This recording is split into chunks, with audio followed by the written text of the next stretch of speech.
কথাশিল্পী শরৎচন্দ্র চট্টোপাধ্যায়। গল্প পরিণীতা, পর্ব ৭। চায়ের মজলিস হইতে নিঃশব্দে পলাইয়া আসিয়া ললিতা শেখরের ঘরে ঢুকিয়া উজ্জ্বল গ্যাসের নিচে একটা তোরঙ্গ টানিয়া আনিয়া শেখরের গরম বস্ত্রগুলি পাট করিয়া গুছাইয়া রাখিতেছিল। শেখরকে প্রবেশ করিতে দেখিয়া মুখ তুলিয়া তাহার মুখের পানে চাহিয়া ভয়ে বিস্ময়ে নির্বাক হইয়া রহিল।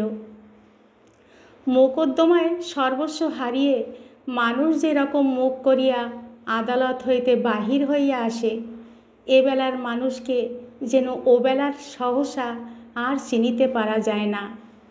1 ঘণ্টার মধ্যে তেমনি শেখরকে ললিতা যেন ঠিক চিনিতেই পারিল না।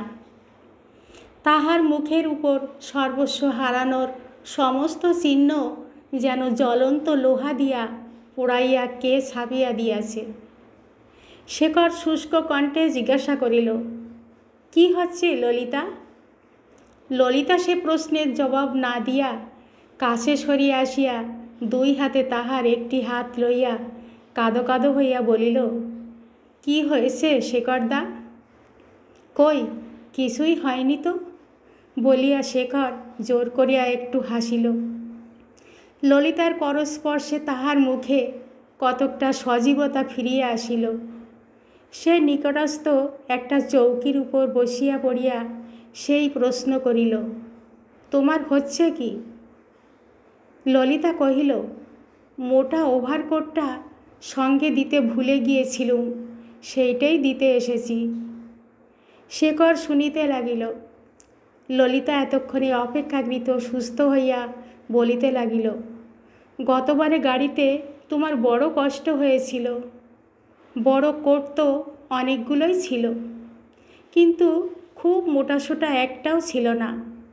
তাই আমি ফিরে এসেই দোকানে মাপ দিয়ে এইটে তৈরি করিয়েছিলাম বলিয়া সে খুব ভারী একটা ওভারকোট তুলিয়া আনিয়া শেখরের কাছে রাখিল। শেখর হাত দিয়া পরীক্ষা করিয়া বলিল, কই আমাকে বলনি তো? ললিতা হাসিয়া বলিল, তুমি বাবু মানুষ, তোমাকে বললে কি এত মোটা কোট তৈরি করতে দিতে? তাই বলিনি, তৈরি করিয়ে তুলে রেখেছিলাম বলিয়া সেটা যথাস্থানে রাখিয়া দিয়া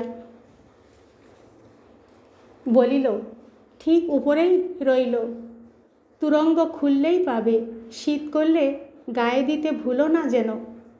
আচ্ছা বলিয়া শেখর নির্নিমেষ চোখে কিছুক্ষণ চাহিয়া থাকিয়া হঠাৎ বলিয়া উঠিল, না, এমন হতেই পারে না। কি হতে পারে না? গায়ে দেবে না? শেখর তাড়াতাড়ি বলিয়া উঠিল, না না, সে কথা না, ও অন্য কথা। আচ্ছা ললিতা, মার জিনিসপত্র গোছানো হয়েছে কি না জানো? ললিতা কহিল, জানি, দুপুরবেলা আমিই সে সমস্ত গুছিয়ে দিয়েছি বলিয়া সে আর একবার সমস্ত দ্রব্য ভালো করিয়া পরীক্ষা করিয়া চাবি বন্ধ করিতে লাগিল। শেখর ক্ষণকাল চুপ করিয়া তাহার দিকে চাহিয়া মৃদু কণ্ঠে জিজ্ঞাসা করিল, হ্যাঁ ললিতা, আসছে বছর আমার কি হবে বলতে পারো? ললিতা চোখ তুলিয়া বলিল, কেন? যেন সো আমিই টের পাচ্ছি ভাই বলিয়া নিজের কথাটা চাপা দিবার জন্য শুষ্ক মুখে প্রফুল্লতা টানিয়া আনিয়া বলিল, কিন্তু পরের ঘরে যাবার আগে কোথায় কি আছে না আছে আমাকে দেখিয়ে দিয়ে যেও, নইলে দরকারের সময় কিছুই খুঁজে পাবো না। ললিতা রাগিয়া বলিল, যাও। শেখর এতক্ষণে হাসিল, বলিল, যাও তো জানি, কিন্তু সত্যই উপায় হবে কি? আমার শখ তো আছে 16 আনা, কিন্তু 1 করার শক্তি নেই। এসব কাজ চাকর দিয়ে তো হয় না। এখন থেকে দেখছি তোমার মামার মতো হতে হবে, 1 কাপড় 1 চাদর সম্বল করে যা হয় তাই হবে। ললিতা চাবির গোছাটা মেঝের উপর ফেলিয়া দিয়া ছুটিয়া পলাইয়া গেল। শেখর চেঁচাইয়া বলিল, কাল সকালে একবার এসো। ললিতা শুনিয়াও শুনিল না। দ্রুত পদে সিঁড়ি বাহিয়া দোতলায় নামিয়া গেল। বাড়ি দেখিল, ছাদের এক কোণে চাঁদের আলোয় বসিয়া আন্নাকালী এক রাশ গাঁদা ফুল লইয়া মালা গাঁথিতেছে। ললিতা তাহার কাছে গিয়া বসিয়া কহিল, হিমে বসে কি করছিস কালী? হিমে বসে কি করছিস কালী? কালী মুখ না তুলিয়াই বলিল, মালা গাঁথছি, আজ রাত্রিরে আমার মেয়ের বিয়ে। কই, আমাকে বলিসনি তো? ঠিক ছিল না শেষদি? এখন বাবা পাজি দেখে বললেন, আজ রাত্রে ছাড়া এ মাসে দিন নেই। মেয়ে বড় হয়েছে, আর রাখতে পারি নে, যেমন তেমন করে বিদেয় করছি। শেষদি, দুটো টাকা দাও না, জলখাবার আনাই। ললিতা হাসিয়া বলিল, টাকার বেলায় শেষদি, যা আমার বালিশের নিচে আছে নিগে যা। হ্যাঁ রে কালী, গাঁদা ফুলে কি বিয়ে হয়? কালী গম্ভীরভাবে বলিল, হয়, অন্য ফুল না পেলে হয়। আমি কতগুলো মেয়ে পার করলুম শেষদি, আমি সব জানি। বলিয়া খাবার আনাইবার জন্য নিচে নামিয়া গেল। ললিতা সেইখানে বসিয়া মালা গাঁথিতেছিল। খানিক পরে কালী ফিরিয়া আসিয়া বলিল, আর সকলকেই বলা হয়েছে, শুধু শেখরদাকে বলা হয়নি। যাই বলে আসি, নইলে তিনি দুঃখ করবেন, বলিয়া ও বাড়ি চলিয়া গেল।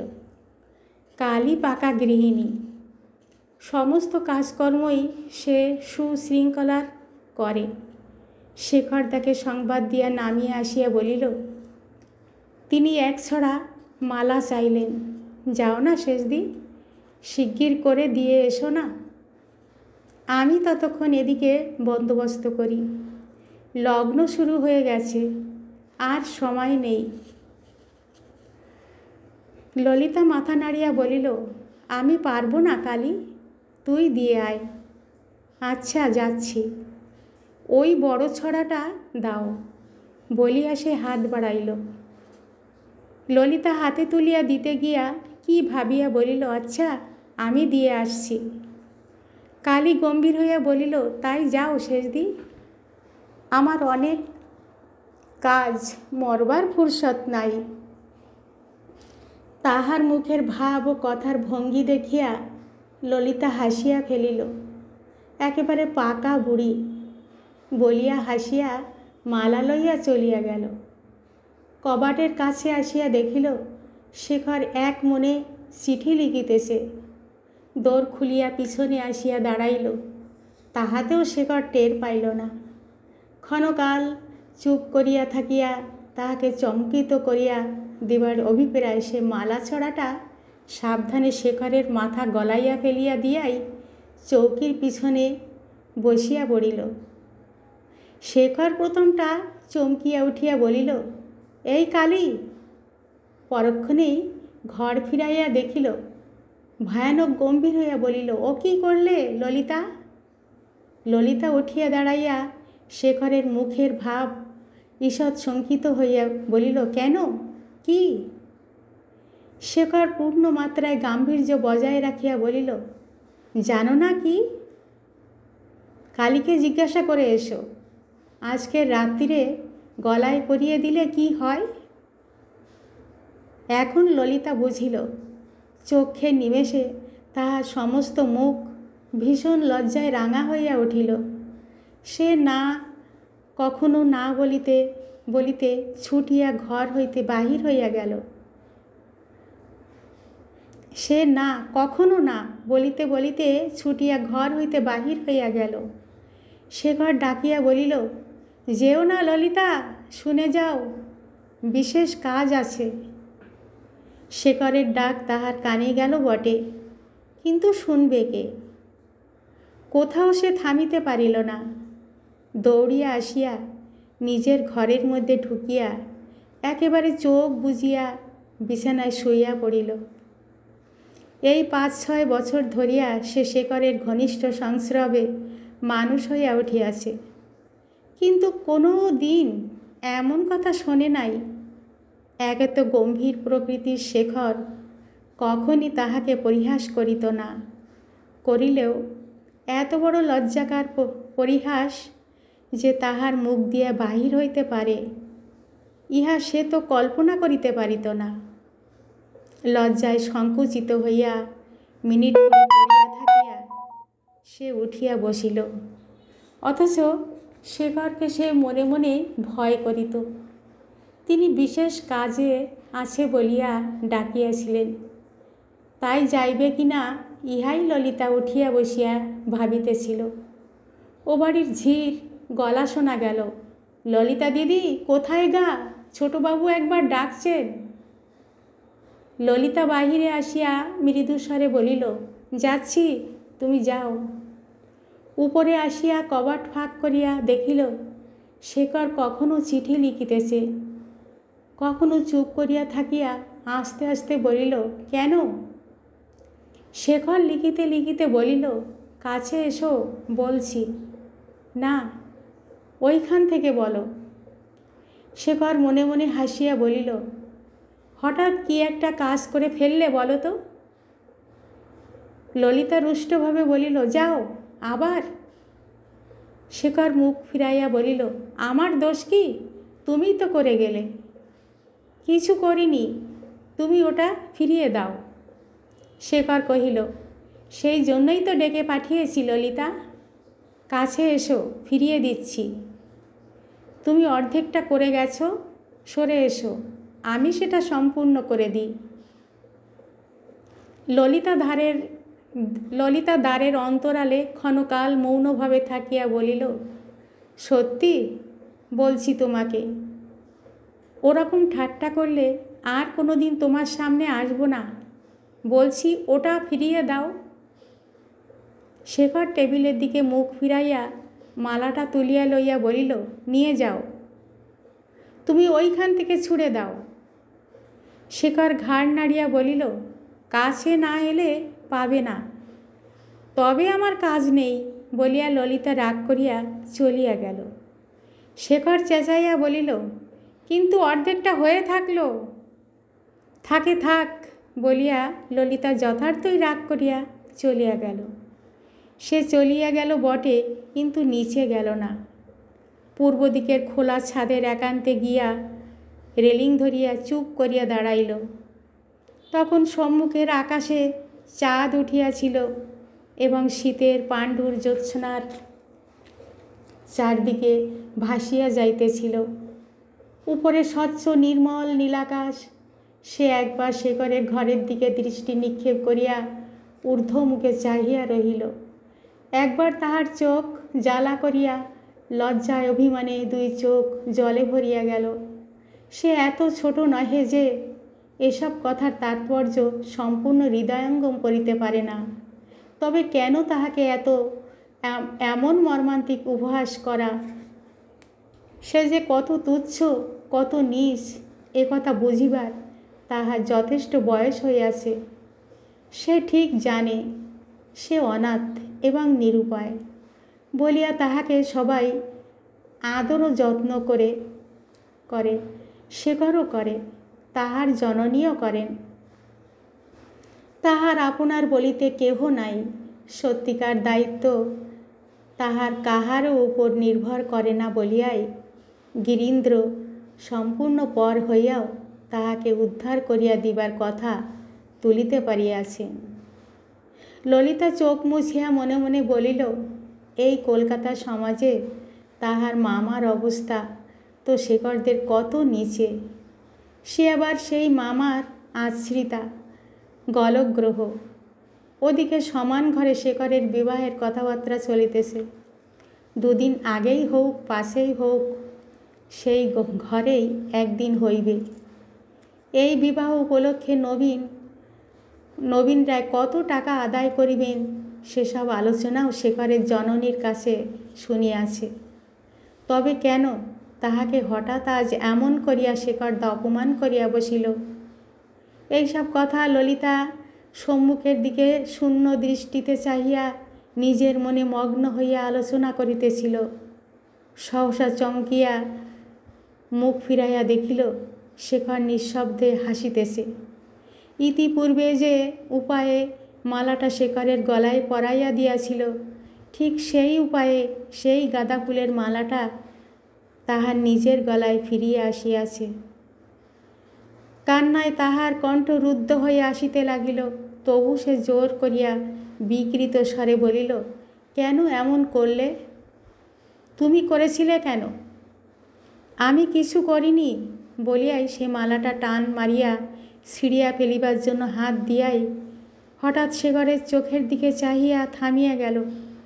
আর ছিঁড়িয়া ফেলিতে সাহস করিল না, কিন্তু কাঁদিয়া বলিল, আমার কেউ নেই বলেই তো তুমি এমন করে আমাকে অপমান করছো। শেখর এতক্ষণ মৃদু মৃদু হাসিতেছিল। ললিতার কথা শুনিয়া অবাক হইয়া গেল। এত ছেলে মানুষের কথা নয়। কহিল, আমি অপমান করছি না তুমি আমাকে অপমান করছো? ললিতা চোখ মুছিয়া ভয়ে ভয়ে বলিল, আমি কি অপমান করলাম? শেখর ক্ষণকাল স্থির থাকিয়া সহজভাবে বলিল, একটু ভেবে দেখলেই টের পাবে। আজকাল বড় বাড়াবাড়ি করছিলে ললিতা।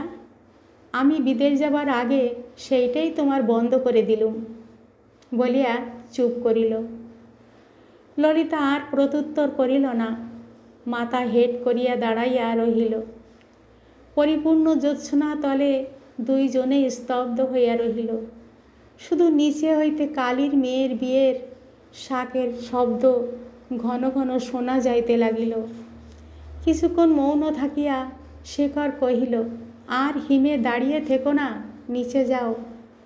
যাচ্ছি বলিয়া ললিতা এতক্ষণ পরে তাহার পায়ের নিচে গড় হইয়া প্রণাম করিয়া উঠিয়া দাঁড়াইয়া আস্তে আস্তে জিজ্ঞাসা করিল, আমি কি করব বলে দিয়ে যাও।